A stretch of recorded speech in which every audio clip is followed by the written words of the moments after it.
భక్త జనులకు శుభ ఆహ్వానం. మహబూబాబాద్ జిల్లా ముడుపుగల్లు గ్రామంలో జనవరి 30వ తేదీ గురువారం నుండి ఫిబ్రవరి 3వ తేదీ సోమవారం వరకు నూతన శ్రీ వెంకటేశ్వర స్వామి ఆలయమూర్తి ప్రతిష్టా మహోత్సవం మహావైభవంగా కనుల పండుగలా జరుగును. ఫిబ్రవరి 3వ తేదీ సోమవారం ఉదయం 7 గంటల నుండి నిత్య పూజలు.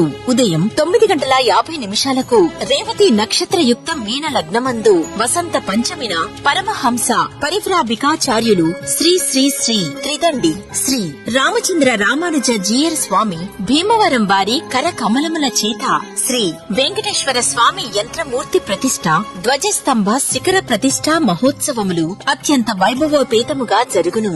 మధ్యాహ్నం 12:30 మహా అన్నదాన కార్యక్రమం జరుగును. కావున భక్తులు అధిక సంఖ్యలో పాల్గొని ఈ ప్రతిష్టా మహోత్సవములను చూసి తరించి ఆ 7 కొండల స్వామివారి అనుగ్రహం పొందగలరు.